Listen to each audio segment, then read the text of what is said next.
CBSE class 12 chemistry हमारा chapter है haloalkanes and haloarenes. अगला क्वेश्चन है क्वेश्चन नंबर 63।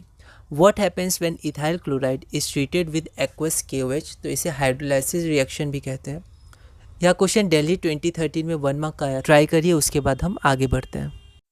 तो यहाँ पर हमारा जो सबस्ट्रेट है वो एल्काइल हैलाइड है RX, ठीक है। यहाँ पर X क्या है हमारा, तो क्लोराइड, और R इथाइल ग्रुप है। Is treated with aqueous KOH। तो एक्वस KOH मतलब OH माइनस, तो OH माइनस से हमारा रिएक्शन होगा। तो ये क्या करेगा, सब्सटीट्यूट कर देगा X को, और ROH इथाइल हमारा एल्कोहल मतलब इथेनॉल बना देगा, ठीक है। तो ये सब्सटीट्यूशन रिएक्शन है। तो हम लिखेंगे when ethyl chloride is treated with aqueous KOH ethanol is formed through SN2 reaction. आप चाहें तो बता सकते हैं SN2 रिएक्शन होगा। 1 डिग्री इथाइल है, 1 डिग्री क्लोराइड है, तो हमारा SN2 प्रेफरेंस रहेगा। तो C2H5Cl ethyl chloride plus KOH aqueous give C2H5OH ethanol plus KCl, जो हमारा रिएक्शन होगा। अगला क्वेश्चन है question number 64। A solution of KOH hydrolysis this and this, है ना, मतलब वही एक्वस KOH से रिएक्शन हुआ है इन दोनों का। Which one of this is more easily hydrolysed. तो इन दोनों में से कौन सा ज़्यादा आसानी से हाइड्रोलाइसिस करेगा।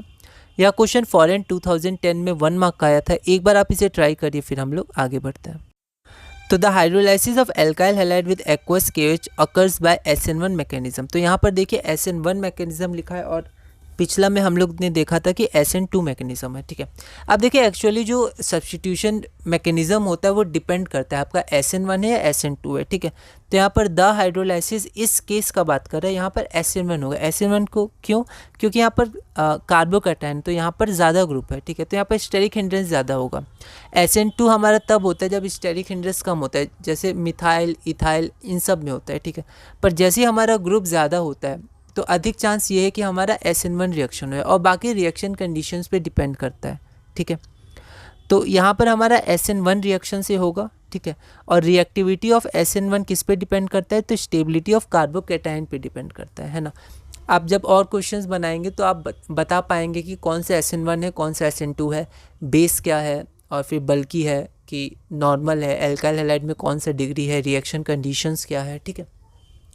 तो यहाँ पर CH3 CS Cl CH2 CH3 ये क्या करेगा, 2 डिग्री बनाएगा। ये 2 डिग्री कार्बन है, तो 2 डिग्री कार्बोकैटायन बनेगा, और इसमें आपका 1 डिग्री कार्बोकैटायन बनेगा। तो 2 डिग्री, क्योंकि ये SN1 से प्रोसीड कर रहा है, तो 2 डिग्री का ज़्यादा रिएक्टिविटी मतलब ज़्यादा स्टेबल होगा, तो रेट ऑफ रिएक्शन ज़्यादा होगा, क्योंकि स्टेप 1 में फॉर्मेशन ऑफ कार्बोकैटायन होता है, और जो हमारा rate of reaction reactivity slowest step पे डिपेंड करता है, जो फॉर्मेशन ऑफ कार्बोकैटायन होगा। तो यहाँ पर आपका 1 डिग्री कार्बोकैटायन ज़्यादा स्टेबल होगा और रेट ऑफ रिएक्शन ज़्यादा होगा। तो ये कंपाउंड 1 डिग्री बना रहा है, तो इसका रिएक्शन रेट ज़्यादा होगा। NCERT आप रीडिंग एक एक लाइन अच्छे से करिएगा, क्वेश्चंस बनाइएगा, इन टेक्स्ट हो, सॉल्व हो, या फिर बैक एक्सरसाइज क्वेश्चंस हो, और आगे बढ़िएगा, ठीक है। तो इस वीडियो में हमने क्वेश्चन नंबर 64 तक पूरा किया। अगली वीडियो में हम क्वेश्चन नंबर 65 करेंगे और इस टॉपिक में आगे बढ़ेंगे।